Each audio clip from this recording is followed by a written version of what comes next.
খ্রিস্টতে প্রিয় ভাই এবং বোনেরা, আমরা বিএসবি পরিবারের পক্ষ থেকে আপনাদের প্রত্যেককে জানাই এই নতুন বছরের শুভেচ্ছা। আমাদের প্রত্যাশা এবং প্রার্থনা যেন এই নতুন বছর আপনাদের জীবনে নতুন, নতুন আশা, নতুন, নতুন স্বপ্ন, নতুন, নতুন আনন্দ নিয়ে আসুক এবং এই বছরটা যেন আরও সফলতায় পরিপূর্ণ হয়, এটাই হবে আমাদের প্রত্যাশা এবং প্রার্থনা। ঈশ্বর আপনাদের প্রত্যেককে অনেক আশীর্বাদ করুক। ২০২৬ খ্রিস্টাব্দ, নতুন বছর। আমাদের সামনে নতুন শুরু এবং নতুন সিদ্ধান্ত গ্রহণের একটি আহ্বান নিয়ে এসেছে এই নতুন বছর। অনেকেই নতুন বছরে নতুন নতুন লক্ষ্য ঠিক করে, কিন্তু ঈশ্বরের বাক্য আমাদেরকে আরও গভীরে এক নতুন শুরুর দিকে নিয়ে যাওয়ার আহ্বান জানায়। প্রেরিত পৌল তিনি বলেন, অতএব তোমরা যদি খ্রিস্টের সহিত পুনরুত্থিত হইয়া থাকো, তবে উপরের বিষয়ে অন্বেষণ করো। কলসীয় তার 3:1 নতুন বছর মানে শুধু সময়ের পরিবর্তন নয়, বরং হৃদয় ও মনকে ঈশ্বরের দিকে নতুন করে স্থাপন করা।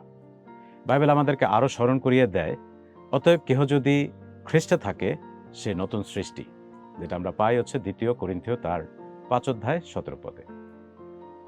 কলসীয় আজকে আমরা যে বিষয় নিয়ে আলোচনা করছি, কলসীয় তার 3:1-17। এইখান থেকে আমাদেরকে আমরা যেটা শিখতে পারি তা হচ্ছে যে খ্রিস্টে নতুন জীবন যাপন করতে হয়।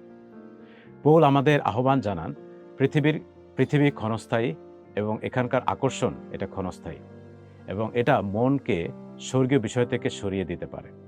তিনি বলেন, পুরনো পাপপূর্ণ স্বভাব যেমন ব্যভিচার, অশুচিতা, লোভ ও ক্রোধ মৃত্যু করে ফেলতে পারে, এবং কারণ ঈশ্বরের ইচ্ছা হলো আমরা যেন পবিত্র হই।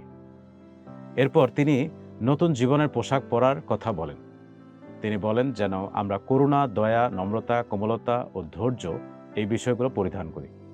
একে অপরকে ক্ষমা করতে শিখি এবং উৎসাহিত করি, যেন খ্রিস্ট আমাদেরকে যেভাবে ক্ষমা করেছেন আমরাও যেন অন্যদেরকে ক্ষমা করি। সবকিছুর উপরে ভালোবাসাকে ধারণ করতে বলা হয়েছে, কারণ ভালোবাসা বহু পাপ আচ্ছাদন করে, যেটা আমরা প্রথম পিতর তার 4:8 পাই।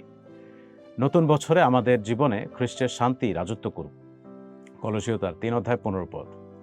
কারণ যীশু খ্রিস্ট তিনি বলেছেন, আমার শান্তি তোমাদের দিলাম, যেটা যোহন তার 14:27 লেখা আছে।